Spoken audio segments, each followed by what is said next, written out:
Oke, baik ya. Kita mulai pertemuan kita siang hari ini. Assalamualaikum warahmatullahi wabarakatuh. Waalaikumsalam. Waalaikumsalam warahmatullahi wabarakatuh. Waalaikumsalam warahmatullahi wabarakatuh. Waalaikumsalam warahmatullahi Oke, baik. Oke, terima kasih atas atensinya melakukan perkuliahan teori akuntansi yang insya Allah pada hari ini kita sudah masuk ke pertemuan ke-10. Oke, sebagaimana tadi sudah saya sampaikan di chat room bahwa materi yang akan kita bahas pada kesempatan siang hari ini terkait dengan konvergensi atas PSAK yang kita miliki dan IFRS yang menjadi referensi rujukan utama oleh PSAK tersebut menjadi sebuah standarisasi laporan keuangan secara internasional, menjadi IAS, International Accounting Standard. Beberapa pertemuan sebelumnya kita sudah membahas terkait dengan aspek-aspek yang mendasari secara teoritis maupun secara konstruktual terkait dengan standar laporan keuangan. Jadi sudah beberapa kali saya jelaskan bahwa standar akuntansi keuangan itu terbentuknya seperti apa dan konteks keakuntansiannya itu sendiri secara teoritis itu terdiri dari beberapa unsur yang nantinya lebih jauh akan kita gunakan sebagai suatu pemahaman kita terkait dengan akuntansi, bahwa kita tidak lagi akan melihat dari aspek teknis saja. Ya. Oke, sebagaimana yang juga sudah disampaikan bahwa walaupun terlihat di dalam akuntansi itu mayoritas adalah aspek teknis, namun aspek teknis itu selalu berkembang. Siapapun bisa melakukan pengembangan dari akuntansi itu sendiri.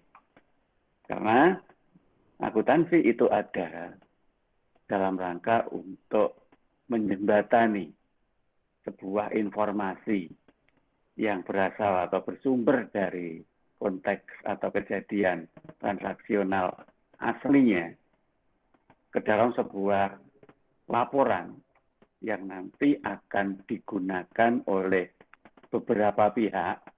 Pihak itu artinya tergantung kepentingannya ya, dalam rangka untuk melakukan sebuah pengambilan keputusan bisnis. Nah, berkaitan dengan hal itu, maka kita harus paham bahwa arah dari perkembangan akuntansi itu kemana, hal-hal apa yang nanti dibutuhkan atau berpotensi mempengaruhi dari perkembangan akuntansi itu sendiri, dan bagaimana cara kita untuk mengikuti arah dari perkembangannya.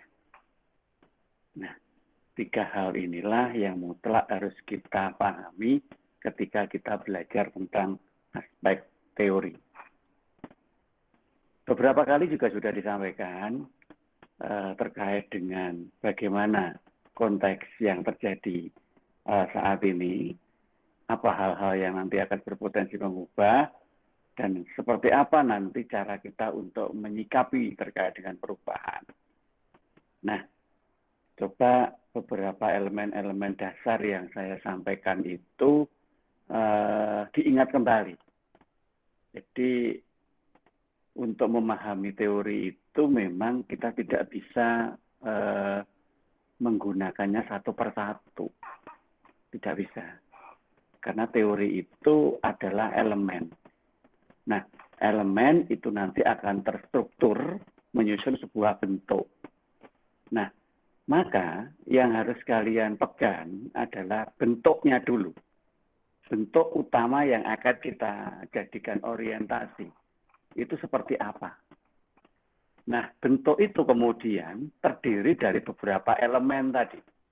Elemen yang nanti mendasari atau akan membentuknya itu seperti apa. Nah, oleh karena itu nanti yang perlu disiapkan adalah kantong-kantong atau kelompok-kelompok elemen yang nanti akan kita gunakan untuk diletakkan kepada sebuah bentuk tadi. Anggaplah kita mereview ulang terkait dengan piramida tujuan kemarin itu. Beberapa bentuk di dalam isi piramida itu sudah kita kelompokkan menjadi 3. Yaitu level 1, level 2, level 3 atau level pertama, level penghubung, dan level bawah. Nah, di masing-masing level itu ada hal yang nanti akan mengisi.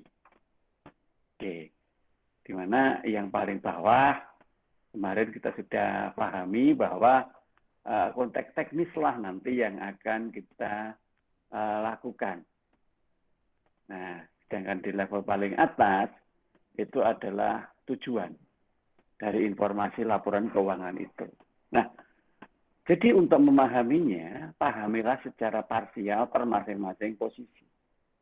Apa yang ada di situ, seperti apa pengertiannya, apa isinya, bagaimana relevansinya. Nah, apa yang saya jelaskan kemarin itulah yang harus dipahami. Nah, setelah kita memahami masing-masing posisi, baru nanti posisi itu kita susun bersama-sama. Yang bisa kemudian kita pakai untuk menjelaskan struktur secara utuh. Nah, kalau kalian bisa melakukan seperti itu, tentunya tidak sulit untuk memahami kontekstual dari teoritis ya, akuntansi itu. Termasuk seperti apa nanti perkembangan dari akuntansi itu ke depan. Nah, karena apa? Akuntansi sekali lagi selalu berevolusi. Dia selalu berubah sesuai dengan perubahan transaksional. Maka arah perkembangannya berarti mengikuti arah perkembangan dari perubahan transaksional. Oke, jadi itu konsep dasar yang harus kita pegang dulu. Berulang kali di setiap awal pembelajaran ini selalu saya sampaikan bagaimana cara kita untuk memegang teori itu supaya tidak lepas. Ya, seperti ini tadi, harus kita masukkan di kelompoknya masing-masing. Nah, kemudian ketika kelompok itu nanti sudah membentuk suatu anggaplah ketentuan atau peraturan atau hal dasar yang harus diikuti, maka sekali lagi bukan berarti itu selesai. Tetapi kita harus coba terus mengawalnya, coba terus memperhatikannya untuk bisa digunakan menyesuaikan kondisi dari transaksional. Ingat, menyesuaikan itu bisa kita mulai dulu, sehingga nanti kondisinya mengikuti apa yang kita sesuaikan, atau bisa jadi kondisi yang terjadi dulu, baru ketentuannya yang harus kita sesuaikan. Jadi dua arah ya. Nah, sebagaimana yang akan kita bahas pada siang hari ini. Ketika kita bicara konvergensi antara PSAK dan PASBI. Ya, di mana di sini jelas-jelas merupakan suatu standar yang berbeda. Di mana PSAK itu diterbitkan oleh IAI, sedangkan PASBI nanti membuat sebuah standarisasi yang akan dikenal dengan nama International Financial Reporting Standard atau IFRS. Nah, sekarang pertanyaannya adalah, wong PSAK itu sendiri loh terus berkembang. Tambah lagi nomornya, semakin tebal isinya. Walaupun sifatnya itu mungkin menggantikan atau replacement dari aturan sebelumnya. Tetapi kan ada juga yang kemudian menambah aturan baru. Hal yang sama juga terjadi di IFRS. Terus selalu akan berubah. Ya. Dan sekali lagi perubahan itu pasti. Karena transaksi yang ada di dunia ini juga terus berkembang. Nah, namun perubahan yang paling ekstrim menurut saya itu adalah perubahan ketika semua standarisasi akuntansi di dunia itu harus melebur menjadi satu, harus bergabung. Loh, emang kenapa kok harus bergabung? Bukannya masing-masing punya ciri khas atau kekhususan sendiri-sendiri yang mungkin sulit untuk digabungkan atau dilebur. Karena apa? Karena budaya dan kondisi yang terjadi di masing-masing negara kan tidak sama. Nah, terus kok kalau bergabung kemudian gimana relevansinya? Nah, ini yang harus kita pahami dulu. Ketika bergabung, itu artinya semua standar yang ada di dunia itu akan menjadi satu kesatuan.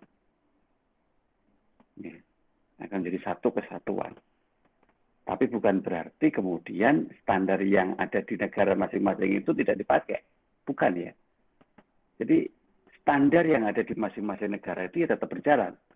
Tetapi ruang lingkupnya hanya mengatur transaksional yang terjadi di negara itu. Tetapi ketika nanti ada transaksi lintas negara, atau disebut dengan nama transaksi internasional, maka kita tidak bisa lagi menggunakan standar yang berlaku di negara masing-masing. Karena beda tadi. Nah, oleh karena itulah maka perlu adanya kesesuaian semua standar yang ada di dunia itu menjadi satu kesatuan supaya informasi yang nanti dihasilkan itu juga standar untuk seluruh entitas yang ada di dunia ini. Ya, tidak lagi Indonesia, tidak lagi Malaysia, tidak lagi Thailand, tidak lagi Amerika, tidak lagi Italia. Nah, itu menjadi satu kesatuan. Karena apa? Ya karena perusahaan itu sekarang sudah melintas batas. Kita sudah tahu kok bahwa perusahaan itu berdiri tidak lagi hanya berada pada satu negara induk perusahaan tersebut. Tidak. Karena dia ingin meluaskan pasar, tetapi dari satu sisi dia ingin menghemat yang namanya biaya packagingnya ya, pengirimannya misalkan. Maka dia akan beroperasional di negara yang menjadi pasarnya. Indonesia misalkan, pasarnya katakanlah ada di Amerika. Berarti ya harus mendirikan perusahaan itu di negara bagian Amerika mana yang paling kuat pasarnya. Kita bawa ke sana perusahaannya sebab lebih murah investasi untuk mendirikan usaha daripada biaya untuk transport yang selalu terjadi. Nah, kalau misalkan masing-masing perusahaan itu kemudian sudah melintas batas seperti itu, terus siapa yang diikuti? Nah, induknya di Indonesia. Perusahaan cabangnya ada di Malaysia. Dia ikut Indonesia atau ikut Malaysia laporannya. Nah, ini yang sering menjadi perdebatan. Kalau nanti dibuat sesuai dengan standar akuntansi yang ada di Indonesia, maka nanti tidak bisa digunakan di Malaysia dan sebaliknya. Artinya apa? Artinya informasi itu jadi bias, belok. Ya, seperti pensil ketika dimasukkan ke dalam gelas berisi air itu. Aslinya tetap lurus, dia nggak bengkong aslinya itu. Tetapi dibaca atau dilihat bengkong gitu ya. Kenapa kok begitu? Ya karena ada elemen-elemen yang tidak sesuai untuk diaplikasikan di negara masing-masing. Nah, seperti itu. Tetapi kan juga aneh nanti misalkan kalau mau dikirim ke Malaysia harus disesuaikan dengan standar akuntansi Malaysia. Dikirim ke Amerika disesuaikan standar Amerika. Dikirimkan Jepang sesuai standar Jepang. Dalam mengkonversi laporan keuangan ke standar yang berbeda itu kan menjadi suatu hal yang ya tidak efektif gitu kan. Nah, oleh karena itu maka disepakatilah semua usaha di lintas negara itu supaya mempunyai daya banding, supaya mempunyai kualitas lebih, supaya nanti bisa digunakan di negara manapun, maka ada yang namanya standar akuntansi satu yang berlaku di seluruh negara. Seperti bahasa. Bahasa Inggris itu dilakukan dimanapun, insya Allah orang paham. Tapi kalau bahasa Indonesia, ya paling hanya di sekitaran Indonesia dan di kawasan Asia Tenggara mungkin. Kalau sudah lewat dari itu sudah susah untuk dipahami. Gitu. Coba kalau pakai bahasa Inggris. Nah, mau dimanapun, ya kemungkinan dipahami itu ada. Gitu. Nah, itulah kondisi kenapa harus ada standar akuntansi secara internasional. Yang kedua, karena yang namanya di dalam akuntansi itu selalu mengakui investasi, selalu mengakui biaya, selalu mengakui hasil, maka ketika nanti masing-masing negara itu mempunyai karakteristik yang berbeda dalam melakukan pengakuan, maka di sini akan muncul hambatan. Yaitu pertama hambatan dalam menyampaikan informasi yang berimbas pada hambatan dalam mengambil keputusan. Ya. Kalau keputusannya itu terkait dengan permodalan, berarti kan terjadi penghambatan atas arus modal. Gitu. Pengakuannya karena berbeda. Gitu. Nah, oleh karena itu kalau kita pakai standar akuntansi yang secara internasional itu sama, maka dasar pengakuannya yang menggunakan itu. Sehingga mau digunakan dimanapun itu tidak ada masalah. Nah, itu yang ketiga. Yang kedua. Yang ketiga yang tadi saya katakan. Kan nggak lucu juga kalau misalkan kita setiap mau kirim informasi itu ke satu negara, kita harus mengkonversi menurut standar akuntansi yang berlaku di negara itu. Itu kan muncul cost. Ya kalau negaranya cuma 3-4. Lah kalau negaranya itu ratusan yang menjadi objek. Nah, itu kan sangat besar costnya. Nggak efektif. Oleh karena itu kalau kita samakan, ya tinggal dikonversi sekali ke dalam standar akuntansi internasional itu. Ya, sehingga kebutuhan anggaran untuk konversinya juga tidak terlalu besar.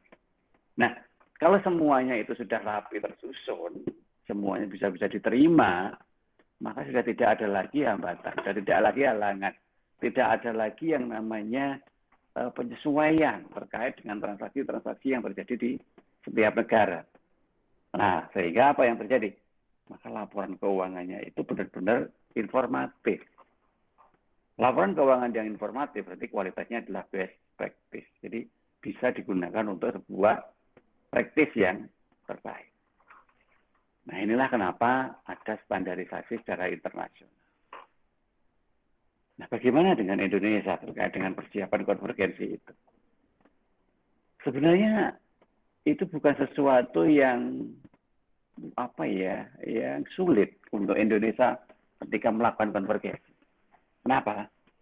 Ya karena PSAK sendiri diturunkan dari beberapa referensi yang merupakan standar akuntansi internasional. Walaupun saat itu belum ditetapkan sebagai sebuah standar internasional. Nah, sehingga tinggal bergandengan aja dengan pihak-pihak terkait untuk menyiapkan beberapa hal yang dibutuhkan supaya itu nanti dikerjakan dan dikonvergensi menjadi standar yang berlaku secara internasional. Contohnya adalah dengan mengundang DPN IAI, ya, kompartemen IAI, ya, kompartemennya banyak, DSAK, ya, DSAP, DSPAP, KAP, Bapepam, KSA, APD, ya, dan semua yang punya relevansi dengan penggunaan standar akuntansi dalam menyusun laporan keuangan nanti harus dihadirkan. Nah, kehadirannya itu kemudian dimintai pendapat. Sudah layak atau belum kita itu bergabung? Mengingat kondisi dari pertumbuhan investasi asing itu semakin besar di Indonesia. Nah, oleh karena itulah kemudian Indonesia sepakat menjadi members the International Federation of Accountants. Supaya minimal para akuntannya itu bisa berkreasi atau belajar menyusun laporan keuangan yang informatif itu dari beberapa usaha yang sudah lebih dulu berjalan. Ya. Nah, oleh karena itulah akhirnya PSAK itu sedikit demi sedikit disesuaikan. Menyesuaikan PSAK menjadi sebuah standar internasional itu tidak sesulit menerjemahkan FASB atau IFRS ke dalam PSAK. Tidak sesulit itu. Karena konversinya itu hanya mengumumkan sesuatu yang sudah menjadi kebiasaan. Secara posisi sifatnya itu hampir sama. Hanya membuang beberapa elemen yang memang tidak ada relevansinya saja. Nah, seperti itu. Nah, oleh karena itulah nanti Indonesia akan mencoba berkoordinasi dengan lembaga-lembaga yang akan menyusun IFRS itu sendiri. Ya, IFRS maupun IASB, yaitu disusun oleh SFAC. Nah, kemudian selain itu juga koordinasi dengan pihak yang berhubungan dengan pasar modal. Ya, Economic Committee, Komite Ekonomi, yang nanti akan berhubungan dengan pasar modal. Sebab perusahaan yang kemudian menggunakan standar akuntansi baru, itu biasanya kan dianggap perusahaan yang kurang bonafit. Nah, oleh karena itu perusahaan harus membuktikan bahwa penggunaan standar akuntansi baru itu bukan dalam rangka itu, tetapi justru dalam rangka untuk memberikan kondisi yang lebih baik dari sebelumnya. Kemudian lembaga yang ketiga adalah IOSCO, International Organization of Securities Commission. Kalau di Indonesia namanya PAM gitu ya. Nah, jadi sama dengan ekonomi komite tadi. Lebih mengarah kepada konteks perekonomian. Tapi kalau isi itu makro, kalau IOSCO itu mikro ya. Mengarah ke sektor investasi pasar modal. Nah, selain itu juga melibatkan IAFC. Tidak hanya International Accounting Standard Board, tapi juga International Accounting Financial Accounting Concept. Ya. Di International Financial Accounting Concept itu sebenarnya draft, gitu ya. Jadi lembaga ini mengumpulkan beberapa draft, beberapa sumber yang nanti bisa dipakai untuk menjembatani beberapa kondisi yang terjadi pada standar akuntansi nasional kita, Indonesia. Ya. Beberapa yang kadung terjadi itu karena sudah banyak mengikuti budaya tadi ya. Nah, padahal ketika kita kembalikan ke internasional, maka budayanya bisa berubah, terutama ketertibannya. Nah, oleh karena itulah, maka pihak-pihak yang nanti berperan tersebut harus mengambil sikap. Mengambil sikap dalam melakukan konvergensi. Ya, melakukan konvergensi. Bagaimana sikap-sikap yang akan dilakukan? Yang pertama jelas mengidentifikasi permasalahan yang nanti mungkin ditemukan. Ketika mengimplementasi atau mengadopsi IFRS itu. Pertama, masalah bahasa biasanya. Karena tidak semua orang itu punya pemahaman bahasa Inggris bagus. Gitu ya. Jadi bisa jadi terjadi salah tafsir ketika menerjemahkan arti bahasa Inggris itu ke bahasa Indonesia. Ya, relevansinya mungkin belum pas. Kemudian yang kedua adalah masalah hukum nasional. Hukum nasional itu adalah kebiasaan yang berlaku yang kemudian distandarisasi menjadi sebuah peraturan atau undang-undang. Itu hukum nasional namanya. Nah, ada beberapa aspek yang bisa jadi berbeda, ya, karena secara internasional itu kan lebih mengarah kepada siapa yang paling kuat mempengaruhi di situ. Ya, sebut aja adalah negara-negara dikuasa, Amerika, Jerman, Jepang, dan lain sebagainya, China. Nah, negara-negara adikuasa ini kemudian mencoba membangun konstruksi. Nah, secara internasional. Nah, bagaimana dengan Indonesia? Ya, akhirnya ada ketidaksesuaian yang perlu disesuaikan. Tapi menyesuaikan itu kan tidak gampang. Karena standar itu sudah kompleks gitu ya. Apalagi saat ini. Menyesuaikan itu tidak sama dengan menerjemahkan loh ya, tidak sama. Tapi benar-benar bisa dipakai untuk menghadapi suatu permasalahan transaksi. Ya.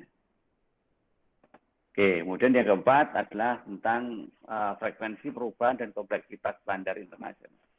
Ya tadi, karena sudah kompleks ya, karena internasional itu kan melibatkan banyak negara yang ada di dunia ini. Jadi kan bisa jadi memang sudah banyak referensi yang digunakan untuk membangunnya. Nah, akhirnya muncullah standar yang kompleks. Nah, ketika sudah sekompleks itu, kemudian mau diterapkan, ya susah, gitu kan. Karena sudah terlanjur kompleks. Ya, negara kita tidak jauh itu. Nah, maka di situ nanti tetap akan dipakai sebagai dasar untuk melakukan perubahan. Jadi perubahan itu bukan sesuatu yang belum ada menjadi ada. Tidak hanya itu aja. Tetapi juga dalam rangka menyesuaikan yang sudah ada untuk bisa digunakan. Nah, itu juga merupakan sebuah perubahan. Nah, beberapa permasalahan ini berpotensi muncul. Oleh karena itu kita harus menyiapkan beberapa alternatif solusi. Ya, alternatif solusi. Nah, sehingga ketika kita akan masuk ke sana ya benar-benar kita coba siapkan apa solusinya kalau tidak berhasil. Nah, coba kita lihat satu persatu secara ya, teknis ya, terkait dengan beberapa hal yang mempengaruhi implementasi dan adopsi YPTS. Kalau kalian melihat standar akuntansi, itu rata-rata kan kalimatnya panjang. Ya, gara-gara itulah kadang susah dipahami. Kalimatnya panjang. Nah, kalimat yang panjang itu ketika harus diterjemahkan ke dalam bahasa Inggris, itu kan tetap harus berhitung pada SPOK yang benar. Jangan sampai SPOK-nya salah. Kalau SPOK-nya salah berarti ya nggak nyampe artinya kan. Nah, walaupun bahasanya itu sudah sesuai dengan bahasa kita. Nah, karena di sini grammar itu penting sekali gitu. Nah, apalagi di Inggris Raya, di mana beda grammar, beda pengungkapan, beda arti nanti. Hati-hati dan istilah. Kemudian yang ketiga adalah penggunaan istilah yang sama untuk menerapkan aspek atau hal yang berbeda. Kadang terjadi. Ya, oleh karena itu, ya sedikit mungkin atau sebisa mungkin kita cari padanan kata supaya ada pembeda. Nah, istilah yang sama di sini kadang bisa menerjemahkan pada situasi yang berbeda juga. Contohnya stok. Ya, stok itu apa? Dalam bahasa ringan kita sebut stok itu persediaan. Ya, jumlah yang memang siap kita gunakan. Tetapi dalam bahasa secara lebih mikro, stok itu bukan sekedar persediaan. Ya. Bukan, ya termasuk persediaan, tetapi bukan sekedar itu.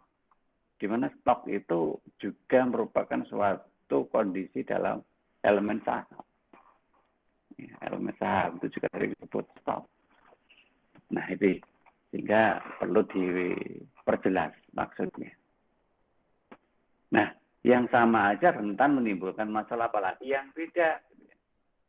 Ya, apalagi yang beda. Nah, disinilah nanti butuh pemahaman lebih dalam mentranslasi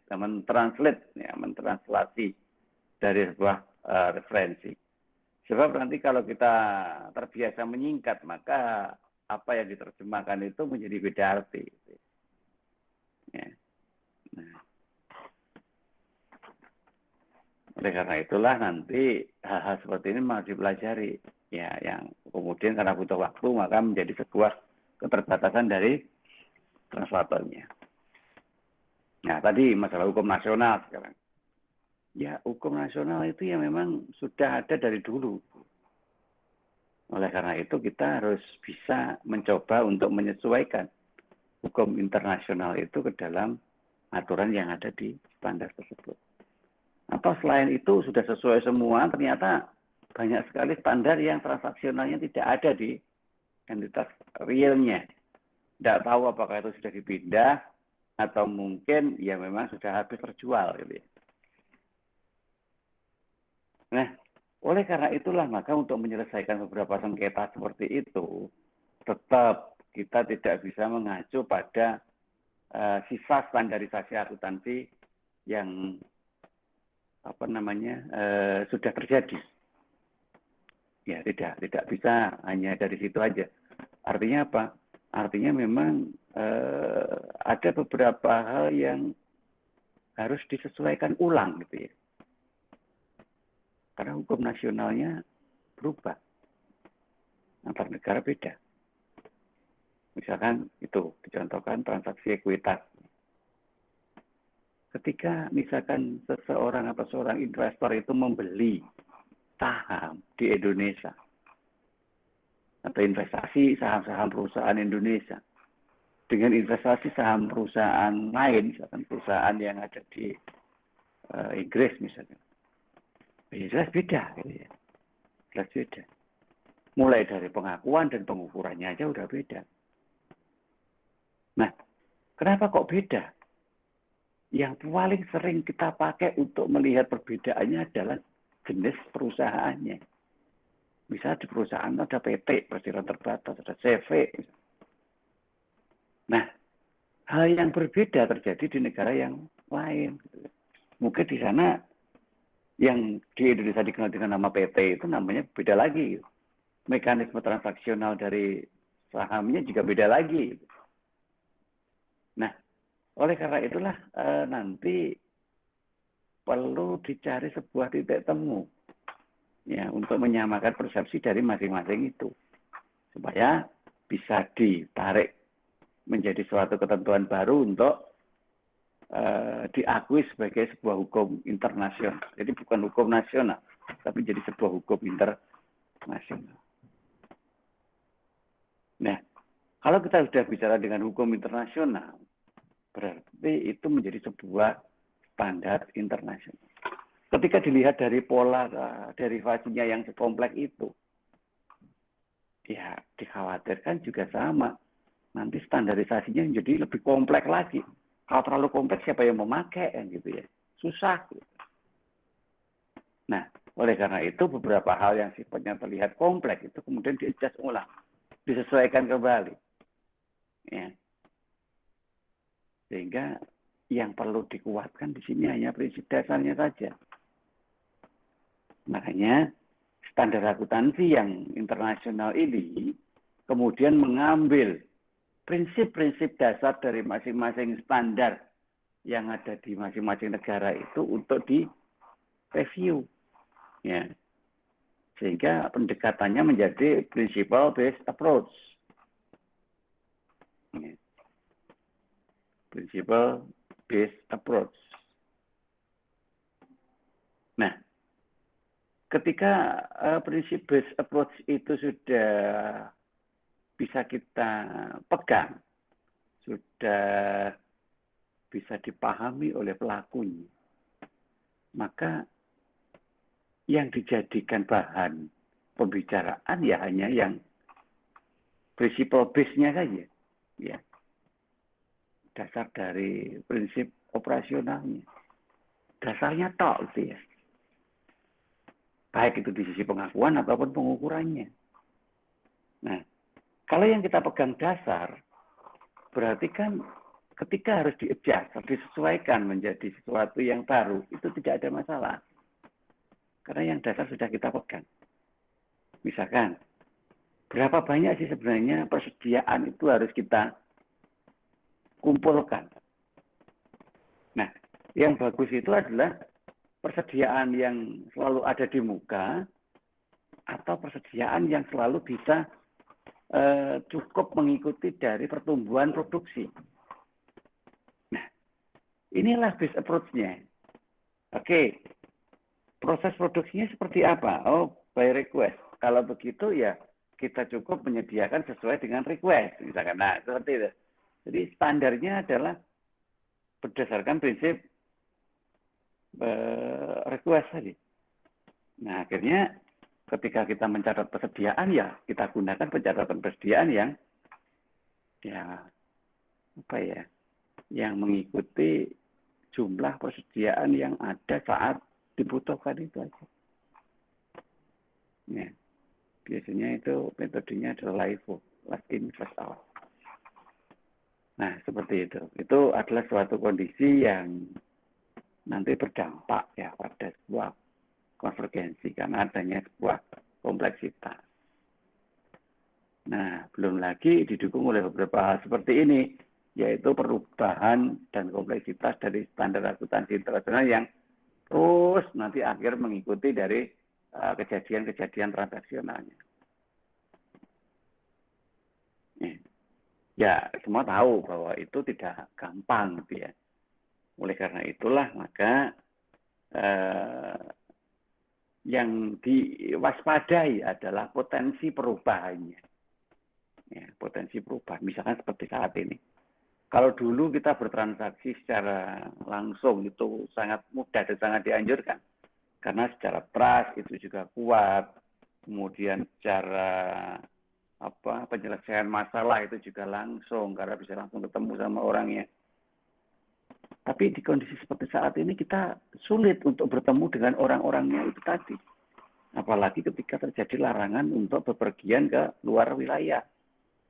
Nah, akhirnya kan harus memutar pikiran supaya koordinasi tetap berjalan walaupun kita tidak bertemu langsung. Nah, akhirnya terjadilah konteks transaksi online. Padahal transaksi yang kita gunakan untuk mengejas laporan keuangan dari prinsip dasarnya itu adalah transaksi yang sifatnya manual, gitu ya, bukan transaksi yang online. Nah, sekarang bagaimana tiba-tiba kita harus mengubah transaksi yang manual itu tadi menjadi online dalam sebuah laporan keuangan.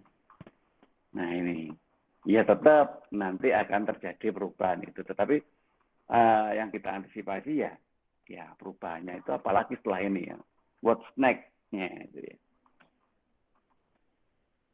Ini cerita sekilas terkait dengan standar akuntansi yang ada di Indonesia.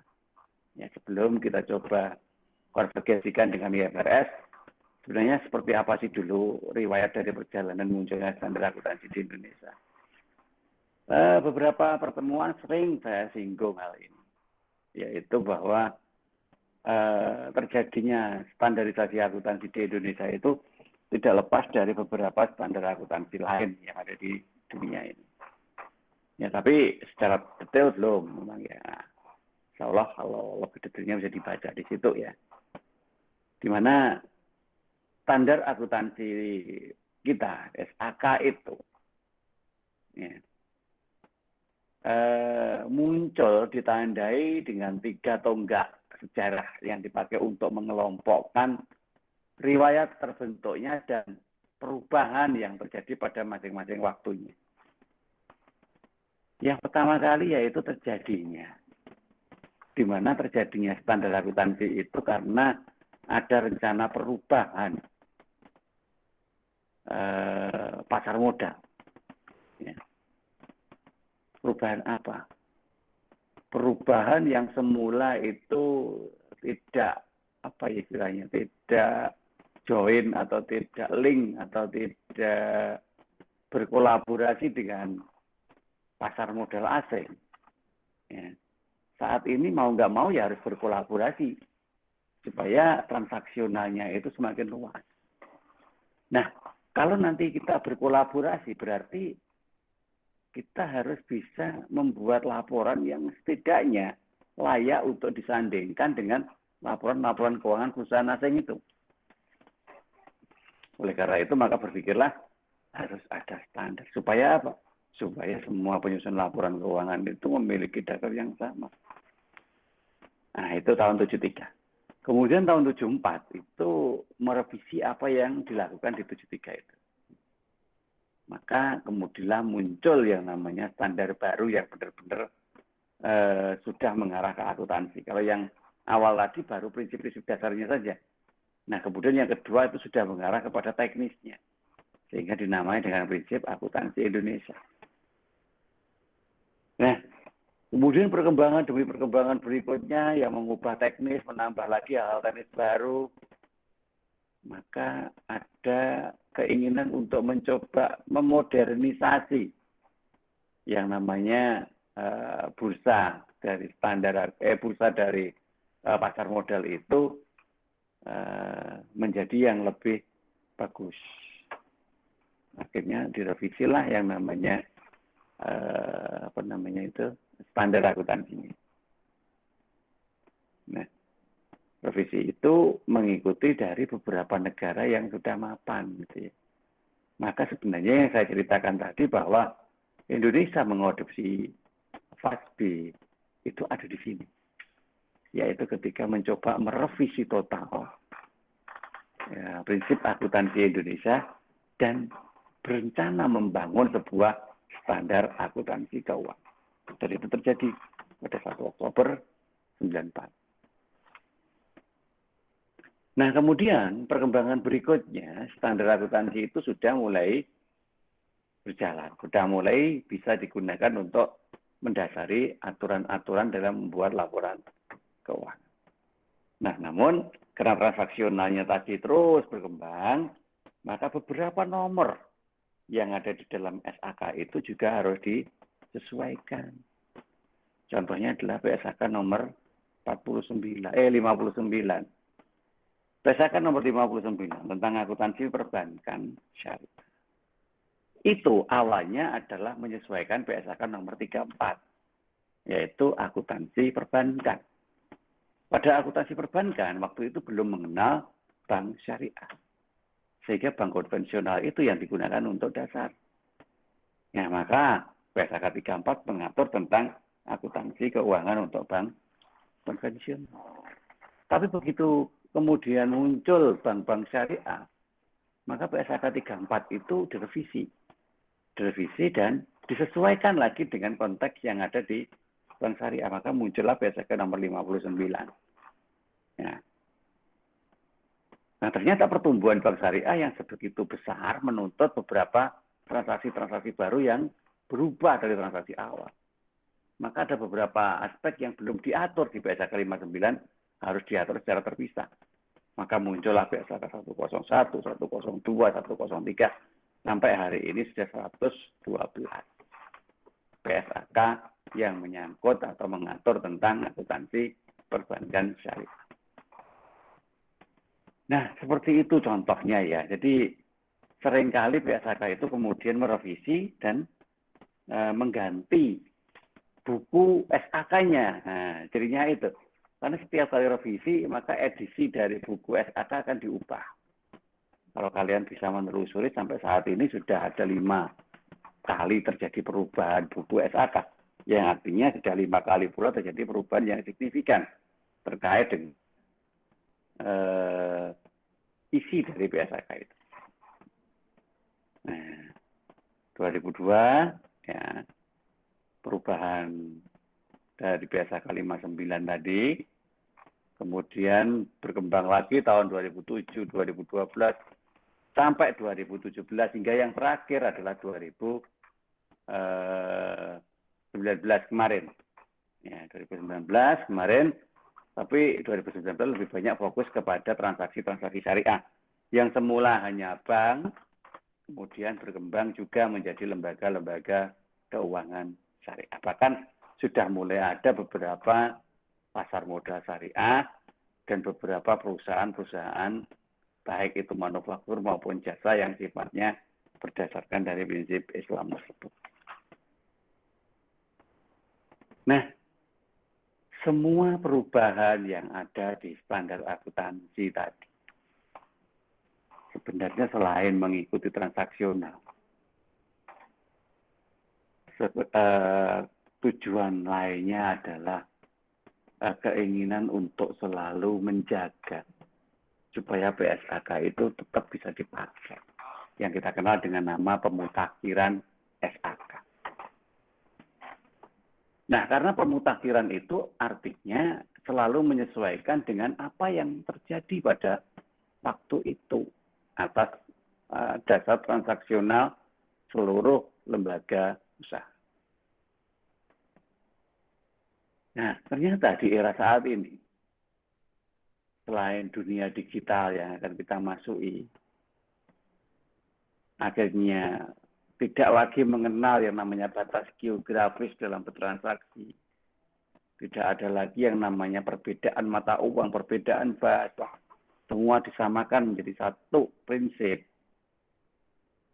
Maka tidak lagi kita bisa pungkiri bahwa aspek-aspek transaksional di seluruh dunia ya memang harus diharmonisasi. Artinya apa? Ya harus disesuaikan untuk bisa diakui di beberapa tempat. Nah sekarang apa dasar yang bisa dipakai untuk mengakui di beberapa tempat tadi?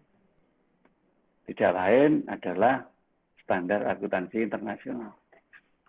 Di mana karena pada awalnya itu tadi disusun dari standar akuntansi keuangan, SAK misalkan, lewat beberapa nomor PSAK-nya itu, maka kemudian kita akan mencoba melakukan konvergensi. Konvergensi PSAK itu dengan standarisasi yang sudah lebih banyak digunakan secara internasional. Nah, standarisasi akuntansi yang lebih banyak digunakan secara internasional namanya adalah IFRS. Ya. Dan International Financial Reporting Standard. Nah, sebenarnya itu adalah standarisasi yang bersumber dari SFAC dan SFAS. Di Amerika posisinya. Dibuat oleh FASB. Nah, tetapi karena banyak negara yang mengiblat ke Amerika dalam transaksional, maka lama-kelamaan Amerika kan dijadikan dasar untuk basic pengembangannya. Maka FASB merumuskan SFAC dan SFAS itu menjadi sebuah standar yang kaku yang disebut dengan nama IFRS. Nah, karena tadi sebelumnya SFAC dan SFAS dipakai untuk standarisasi PSAK, dan kemudian itu bergerak menjadi IFRS, tentunya PSAK pun juga mengikuti. Ya, mengikuti untuk kemudian mengarahkan isi yang ada di PSAK itu sesuai dengan yang ada di dalam referensinya IFRS. Tanpa kita menghilangkan aspek-aspek nilai lokal yang ada di Indonesia. Tetap gitu ya. Tetap. Jadi konteks dasarnya internasional, tetapi nilai-nilai lokal budayanya tetap kita perhatikan. Nah, oleh karena itulah kemudian hasil dari konvergensi itu dirumuskan menjadi sebuah kerangka dasar. Kerangka dasar penyusunan dan penyajian laporan keuangan KDD, KDPPLK. Ya. Itu. Nah, oleh karena itu KDPLK itulah nanti yang sedikit demi sedikit menjadi penuntun standarisasi lain yang belum bergabung dengan IFRS untuk mencoba mengikuti. Karena ingat, menggabungkan itu kan tidak mudah, tidak cepat. Sehingga nanti ada beberapa tahap gitu ya. Nah, gara-gara itulah maka nanti hasil dari penggabungan itu tidak serta-merta langsung bisa menghasilkan seluruh PSAK itu menjadi sebuah standarisasi akuntansi internasional. Nggak bisa. Ya contohnya ini aja, bahwa untuk menyusun itu ya harus mencoba dikritisi dari berbagai macam sudut pandang, referensi. Contoh, kita menggunakan International Accounting Standard. Ya, ada 28 nomor yang kita pakai. IAI sendiri, ya tadi ketika masih mempertahankan budaya lokal, maka dia masih menyusun standarisasi yang sesuai dengan budaya lokalnya, walaupun nanti akan diinternasionalin. Tuh, ada 11 nomor. FASB sendiri, ya, di SFAS ada 17. Accounting Principle and Board Opinion 2. Accounting Research Bulletin Sehingga total nomor PSAK yang diterbitkan berdasarkan dari beberapa referensinya itu menjadi 59 nomor. Ya, karena masing-masing referensi akhirnya menghasilkan satu nomor PSAK. Bahkan lebih juga. Nah, sehingga hasilnya seperti ini. Terjadi perbedaan sekarang. Ya, terjadi perbedaan. Ya, di FRS, ya, jumlah pertama yang bedain ya. Jumlah dari standarisasi akuntansinya terdiri dari beberapa elemen seperti itu. Ada tambahan 7 nomor standar baru. Ada kemudian khusus 30 nomor untuk standar international accounting. Ada 9 masih draft ya. New interpretation itu masih public hearing, itu masih draft ya. Dan 11 interpretasi. Ya, 11 itu masih menunggu keputusan interpretasi itu ya. Menunggu keputusan untuk disahkan. Nah, kapan untuk dimulainya oleh FRS ya? Sudah lama memang ya, karena dia konvergensi dari SFAC dan SFAS. Tahun 74 itu. 74 itu yang pertama terbentuk IAS namanya. Jadi IAS dulu, baru kemudian setelah seluruh dunia itu berkolaborasi menjadi IFRS. Ya, dengan PSAK, ya setelah itu, karena PSAK itu juga belum lama kok ya. Belum lama. Ya, tahun 80-an lah. Jauh beda dengan IAS.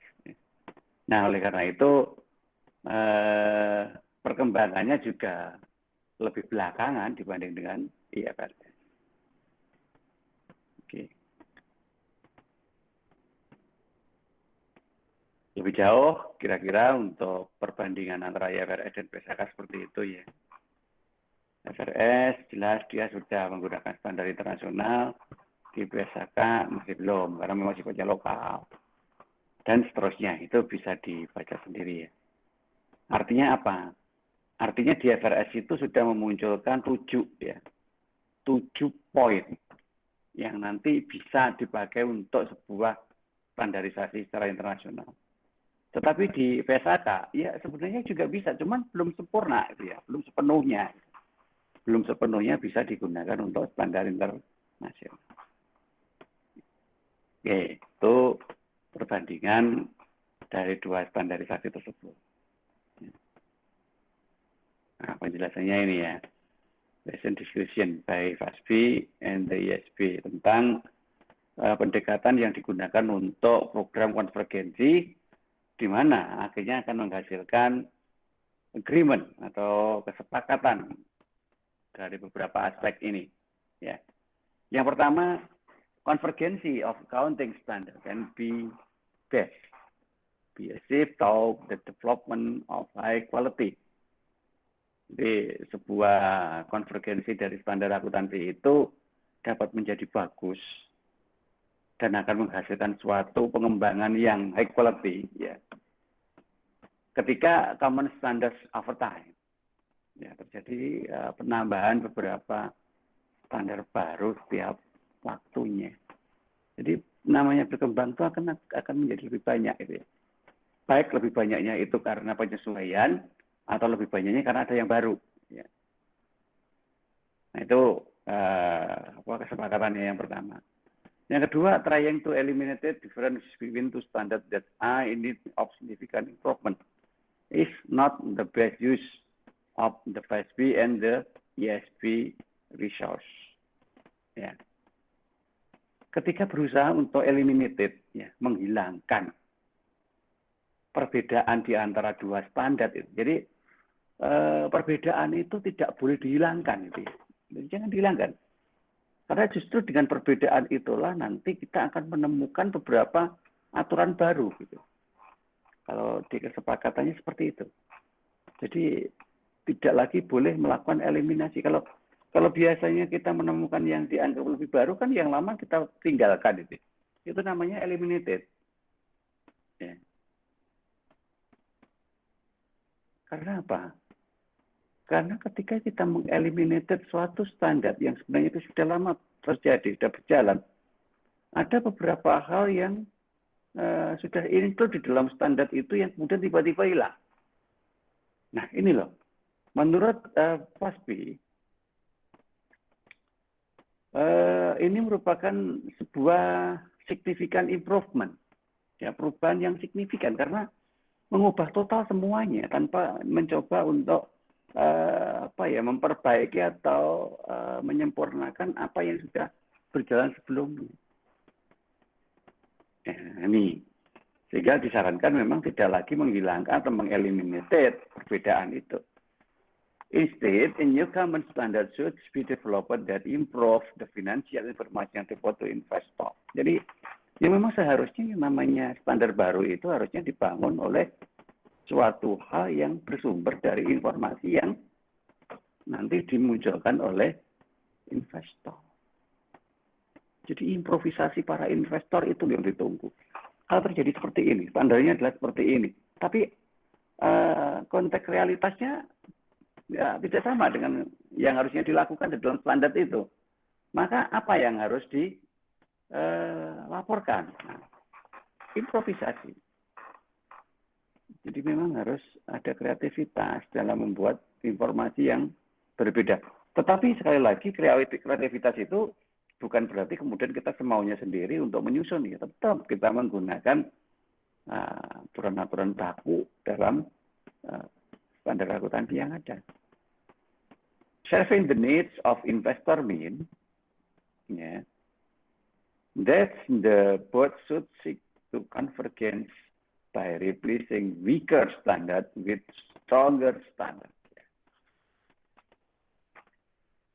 Jadi artinya tidaklah kita kemudian mengubah sesuatu itu menjadi sama sekali baru gitu ya.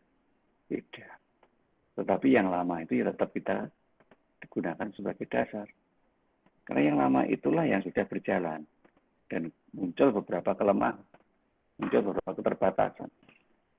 Justru kita yang akan menghilangkan atau mengeliminasi keterbatasannya itu. Apa penyebabnya? Ganti dengan sesuatu yang lebih. Ya. Sehingga yang semula weaker standar, ya, standar yang lemah gitu ya, karena ya mungkin banyak keterbatasan sana sini itu ya, maka kita replace menjadi beberapa hal sehingga menghasilkan stronger standar yang kuat artinya bisa dipakai sesuai dengan rencana yang dilakukan di awal. Nah, jadi dari hal tersebut kita bisa simpulkan bahwa konvergensinya itu ya dilakukan berdasarkan empat ya. Yang kelima itu kan orang putus asa itu. Ya empat cara, 4 tingkatan. Empat tingkatan. Yang 5 itu bukan tingkatan itu ya. Nanti tidak melakukan apa-apa. Yang pertama, ya kalau memang itu sudah sama itu ya, lingkungan budaya dan karakteristik segala sesuatu berkaitan transaksi ekonominya itu, maka ya kita lakukan aja full adoption. Ya dipakai semua bareng, kita terjemahkan gitu aja buat satu-satu itu ya, word by word. Ya, persis lah ketika kita mentranslate begitu aja. Full adoption. Tapi syaratnya kondisi dari transaksional di negara ini harus sama. Jadi tidak boleh kemudian kita ingin mudah membuat standar, kemudian sistem perekonomiannya yang disesuaikan. Wah, itu salah. Ya, balik itu. Ya sudah, bagaimanapun juga sistem ekonomi itu adalah pasar gitu ya. Adalah perkembangan dari sebuah refleksi realitas sosial. Nggak bisa kemudian itu diubah seenaknya. Nah, itu yang pertama, adoption. Yang kedua adalah adapted. Adapted itu yang memang cocok dipakai, yang nggak cocok disesuaikan lagi, diganti. Nah, itu adapted. Loh, emang boleh diganti? Katanya internasional. Iya, boleh. Selama prinsipnya masih sama. Yang diganti itu kan hanya casingnya aja toh. Hanya disesuaikan. Ya. Misal di Indonesia mayoritas beragama Islam. ya sedikit banyak aspek syariah itu muncul di dalamnya. Sehingga kita tidak lagi bisa mendasari pada sesuatu itu hanya berdasar angka, berdasar logika, nggak bisa. Tetapi juga ada unsur-unsur lain di luar logika itu. Nah, inilah beberapa yang mungkin tidak ditemui di negara-negara yang sekuler. Kemudian yang ketiga adalah bismil. Bismil itu ya parsial gitu ya, sebagian. Hanya digunakan sebagian aja. Nah, biasanya kalau hanya menggunakan sebagian aja, ya kondisi ekonominya memang belum banyak dicampuri oleh transaksi internasional. Ya sehingga hanya patut-patutnya ada standar internasional pada negara tersebut, karena negara itu hanya sedikit ada investor asingnya. Ada perusahaan asing yang ada di negara itu nggak banyak gitu ya. Jadi ya karena nggak banyak ya sebagian aja yang perlu aja yang diadopsi. Nah itu namanya bismil. Sedangkan yang keempat strateginya adalah reference. Jadi reference itu hanya mereferensi gitu ya. Standarisasinya itu tetap standarisasi di negara itu persis. Tetapi beberapa aturan-aturannya itu mereferensi dari IFRS. Ya, yang jelas itu enggak sempurna gitu ya. Enggak sempurna. Karena banyak yang kita sesuaikan ulang gitu. Sehingga ketika itu nanti dibawa ke negara lain ya masih muncul banyak pertanyaan, kok begini, kok begitu. Ya karena ya kalau pas yang dibismilkan, kalau enggak kan ya itu. Jadi yang paling disarankan adalah adaptif. Karena di situ punya ruang gerak untuk menyesuaikan ulang apa yang terjadi secara internasional itu ke dalam negara kita. Ya, tapi juga ada yang bilang nomor 5 ya, adaptation at all. Bukan berarti dia itu nggak mau tahu tentang kondisi yang ada di negara lain, tidak. Tetapi justru karena dia ingin menjaga privasi, dia ingin menjaga yang namanya kelangsungan atas nilai budaya lokal yang ada di negara itu, maka dia menolak ketika ada investor asing masuk dan kemudian menginginkan mekanisme yang terjadi pada investasi itu mengikuti standarisasi internasional. Nggak mau. Nah biasanya negara-negara seperti ini yang sudah mapan duluan ya. Jadi karena dia mempertahankan budayanya dan dia sudah mapan, nggak ada hubungan dengan usaha asing pun nggak apa-apa. Gitu. Contohnya Jepang. Jepang itu karena budayanya kuat dan dia ingin melestarikan terus budaya Jepangnya, maka Jepang itu tidak mau mengadopsi secara internasional. Ya. Dia tetap menggunakan standar akuntansinya Jepang sendiri, walaupun Jepang punya banyak cabang perusahaan di negara-negara lain. Tetapi karena induknya semua tetap di Jepang, maka yang digunakan ya standarisasi akuntansi Jepang. Ya. Nah, seperti itu pola ketergantungannya. Sehingga dia membuat wilayah tersendiri dan tidak tersentuh oleh ketentuan-ketentuan dari eksternal. Nah, Indonesia bagaimana? Secara prinsip, Indonesia memang tidak bisa hidup sendiri tanpa bantuan negara lain. Sehingga kita menggunakan konvergensi IFRS itu per 1 Januari 2012.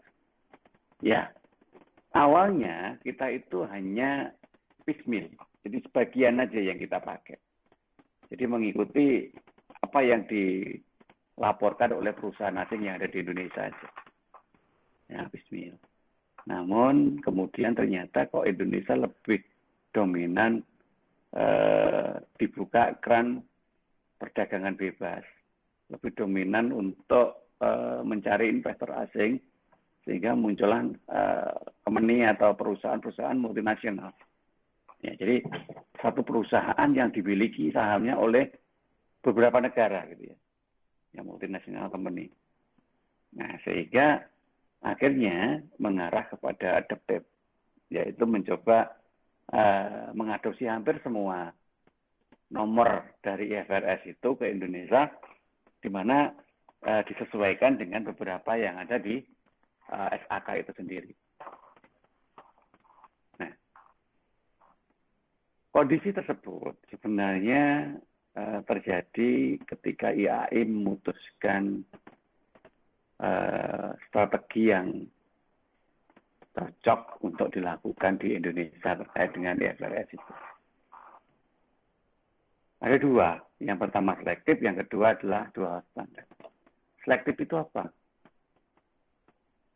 Selektif itu artinya mencoba memilih dari beberapa kondisi yang ada untuk diambil yang paling sesuai.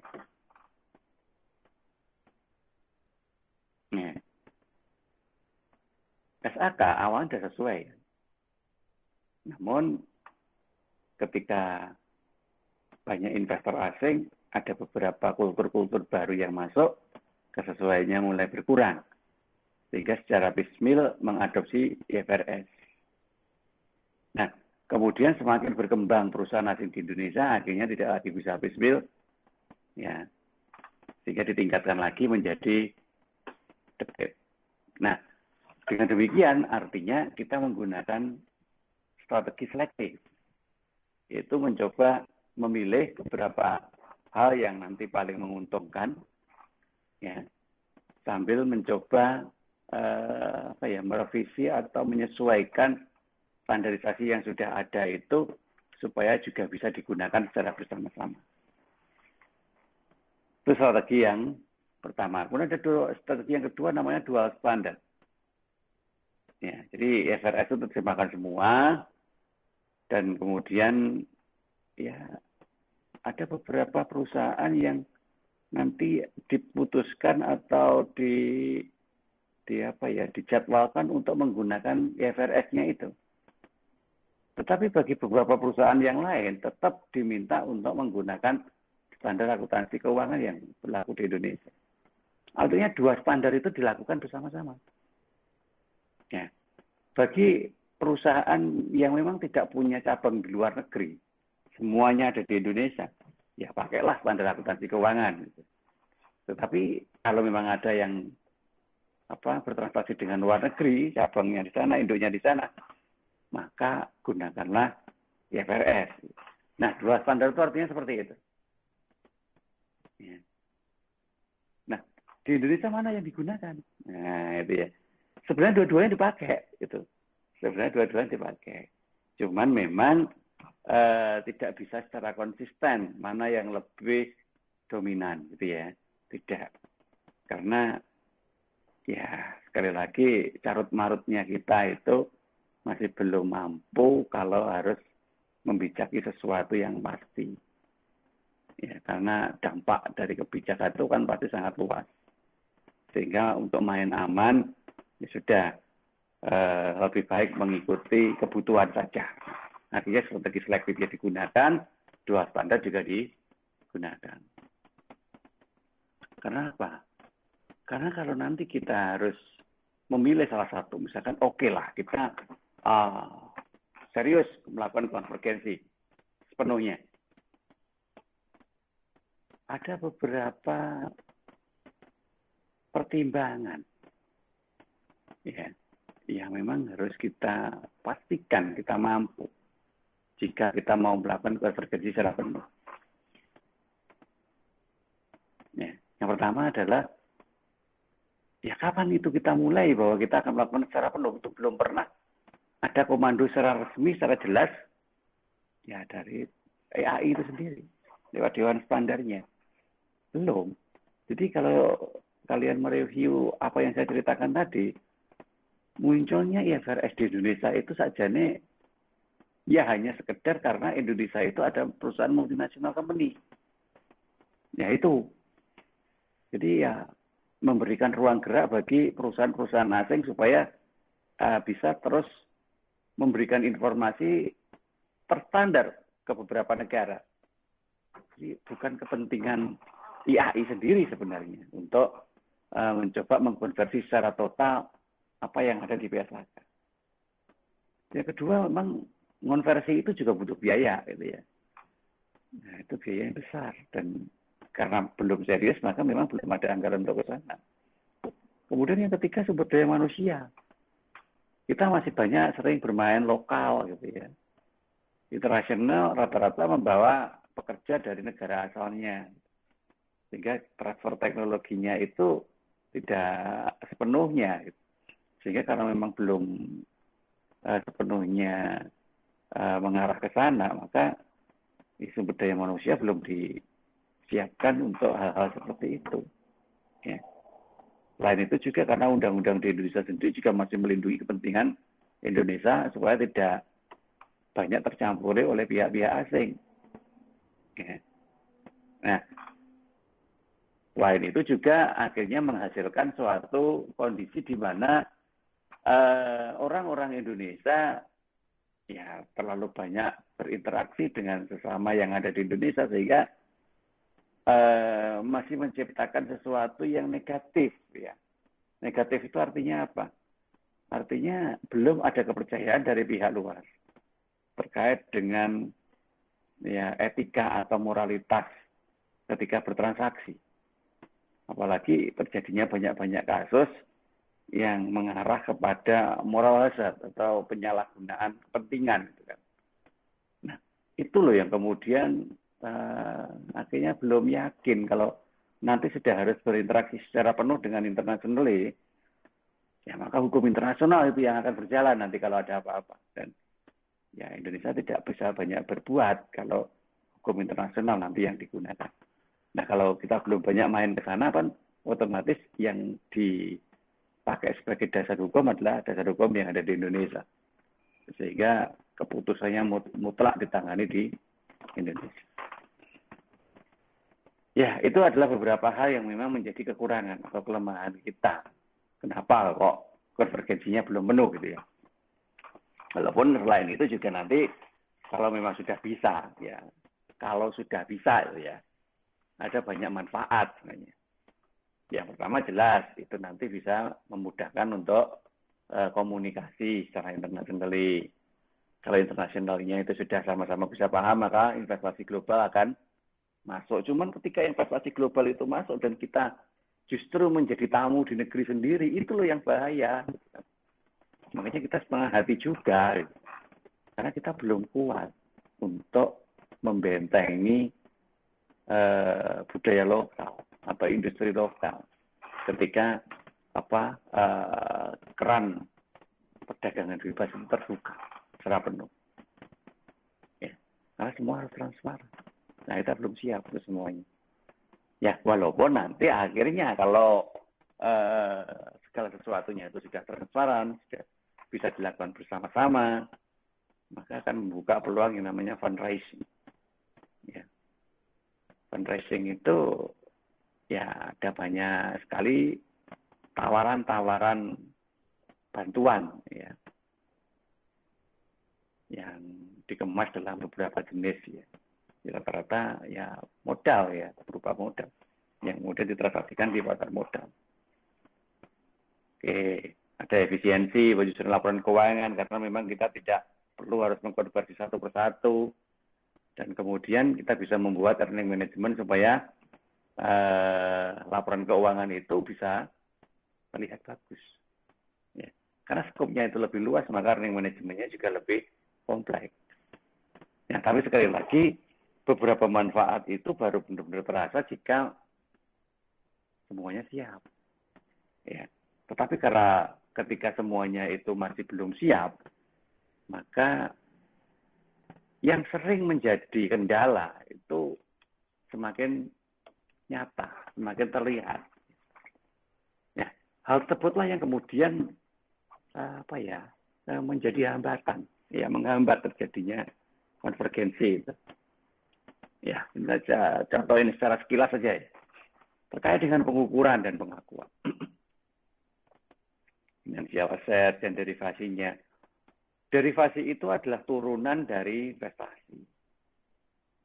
Nah, ketika investasi itu turun-menurun, itu yang dipegang adalah kekuatan dari ekonomi suatu wilayah, suatu kondisi, suatu tempat, suatu negara lah, katakanlah begitu.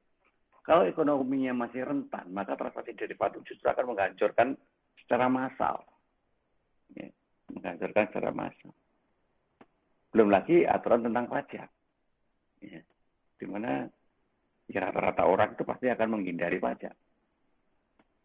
Nah, kondisi-kondisi seperti ini ya tentunya masih sulit untuk dipecahkan ya. Sehingga beberapa pihak masih punya kepentingan sendiri untuk mempertahankan keberadaannya.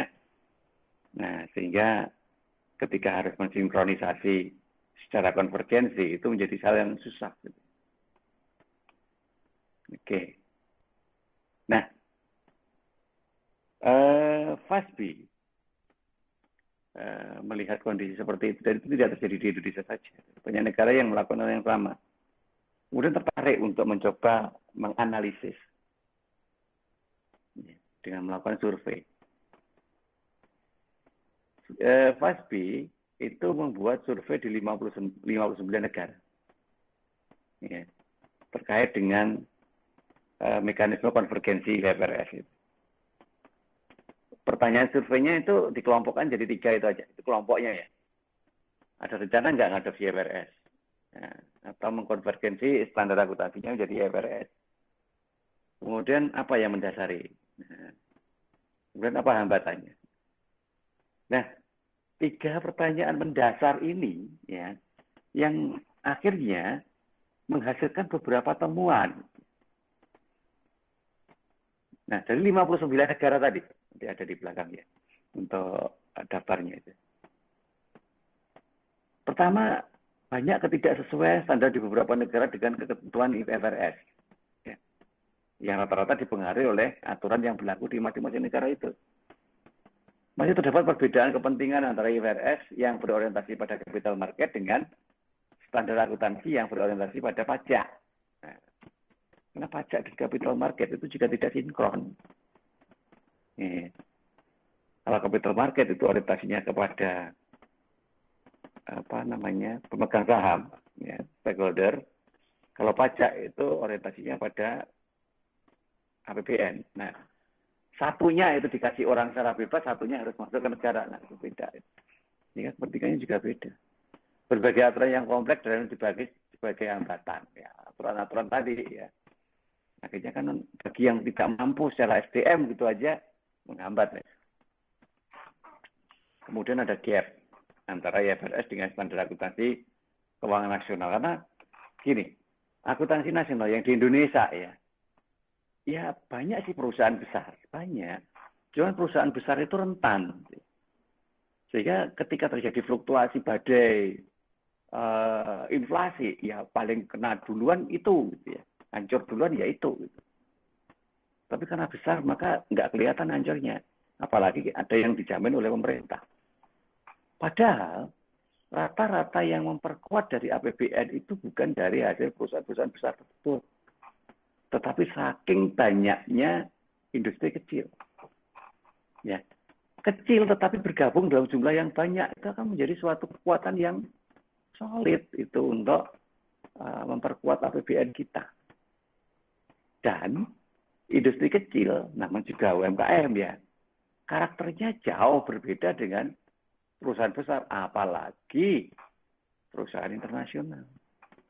Semakin jauh beda. Sehingga dia tidak bisa didekati dengan suatu mekanisme secara internasional.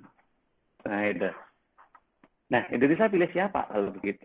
Pilih adopsi aja atau menyelamatkan perekonomian negara? Ya jelas, memilih menyelamatkan perekonomian negara. Dengan cara apa? Ya coba kita potensikan kekuatan kita dengan apa yang kita bisa lakukan tanpa harus ikut-ikutan ya, kalau menurut saya ikut-ikutan melakukan konvergensi. Nah, hal tersebut membutuhkan kesepakatan dari beberapa pihak itu. Kesepakatan untuk melakukan konvergensi atau kesepakatan untuk ya secara piecemeal melakukan konvergensi gitu. Pemerintah sebagai pihak regulatornya, IAI, DSAK, IASB, ya perusahaan yang ada di Indonesia, termasuk kita di akademisi dan juga para analis nanti untuk terus mencoba memberitahu bagaimana pergerakan dan perkembangan dari setiap dampak keputusan yang diambil. Nah, ini kesimpulannya bahwa 90% negara menyatakan keinginan, tapi pengen gitu ya. Pengen melakukan, tapi baru pengen gitu ya. Tapi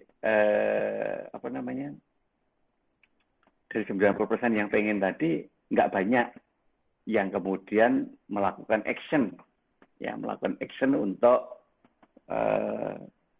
konvergensi gitu ya. Ya kenapa? Karena ya beberapa pihak ini tadi tidak sinkron. Karena pemerintah menginginkan, tetapi regulator yang lain tidak. Nah, disinilah yang kemudian terjadi ketidaksepakatan, ya. Ketidaksepakatan dalam penerapan IFRS-nya. Nah, yang terjadi apa? Ya piecemeal tadi. Jadi ya hanya menggunakan sebagian dari IFRS itu ya memang dirasa paling aman lah untuk digunakan supaya perusahaan asing juga masih tetap bisa berjalan, atau kalau kita punya cabang di luar negeri juga masih bisa berjalan. Nah, ini kita beberapa hasil ya dari surveinya tadi. Ya. Have already adopted itu ya hanya berapa itu? Oh, have already adopted ya. Yang pengen tadi ya banyak sekali ini. 92% tadi. 92% pengen. Ya. Tetapi plan to adopt-nya itu hanya 3%. Ya, plan to adopt. Jadi pengen tok, tapi tidak pengen menggunakan. Nah, ya, ini hasilnya ya. Ini pihak-pihak yang nanti mempengaruhi terkait konvergensinya ya itu. Government itu ada 57% yang nanti akan mempengaruhi, 28%-nya itu dipengaruhi oleh yang lain, 15%-nya itu formal plan by accounting standard setting body. Jadi ya akuntan. Ya.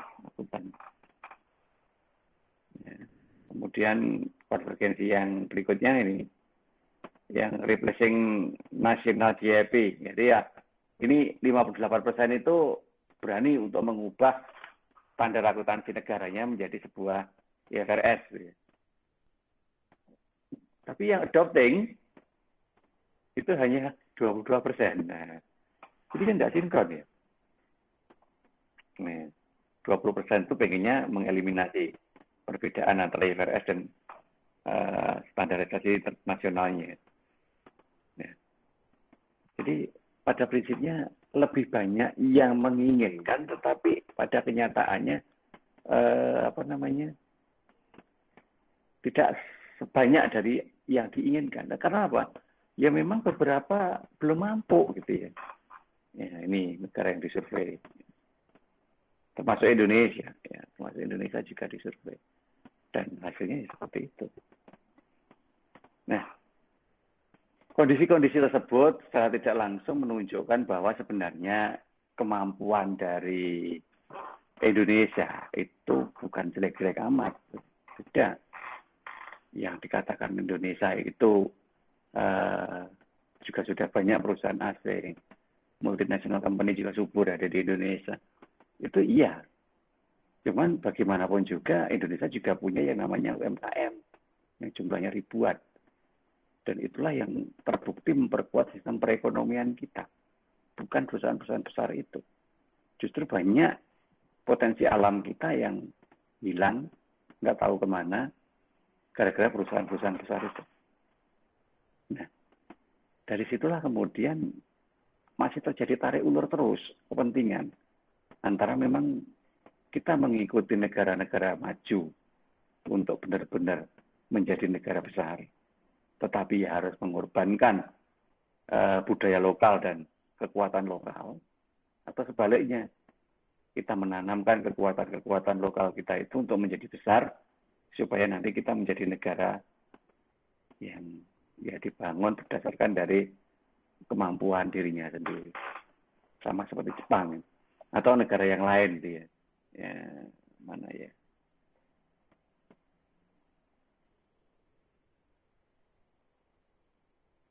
Oke, not adoption at all, nanti bisa dicari ya. Yang dia tidak mau mengadopsi segalanya terkait dengan apa yang dikembangkan oleh IFRS. Oke, itu mungkin yang bisa kita bahas siang hari ini. Mohon maaf jika apa yang saya sampaikan banyak yang belum bisa dipahami. Di mana secara prinsip sebenarnya apa yang saya jelaskan saat ini adalah bercerita tentang kondisi standarisasi akuntansi yang ada di Indonesia itu dalam kacamata standarisasi akuntansi internasional. Ya. Di mana memang kita belum sepenuhnya mampu dan mau untuk mencoba menerapkan regulasi standar internasional. Mengingat banyak aspek yang sebenarnya tumbuh di Indonesia itu bukan dipengaruhi oleh standar-standar akuntansi internasional itu, tapi lebih banyak dipengaruhi oleh sektor-sektor private yang dibangun oleh industri-industri kecil yang ada di Indonesia. Oke, mungkin begitu yang bisa saya jelaskan. Ada pertanyaan sebelum kita akhiri?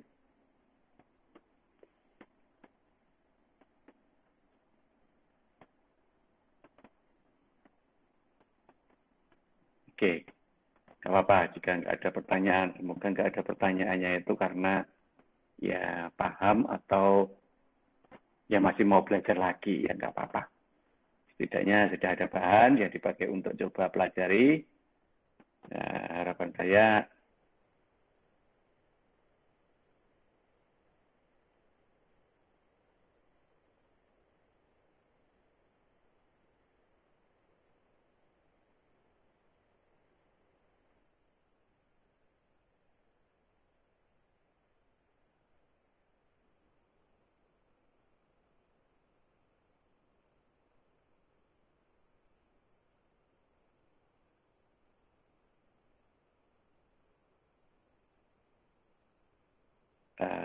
nggak putus-putus ya. Oke, sudah kembali lagi. Oke, terima kasih atas perhatiannya. Semoga apa yang kita bahas siang hari ini ada manfaatnya. Kita insya Allah ketemu lagi di minggu yang akan datang. Minimal kita selesaikan 2 pertemuan ke depan. Sesuai dengan target minimal dari materi yang harus kita pelajari. Mungkin begitu, kita akhiri. Assalamualaikum warahmatullahi wabarakatuh. Waalaikumsalam warahmatullahi wabarakatuh.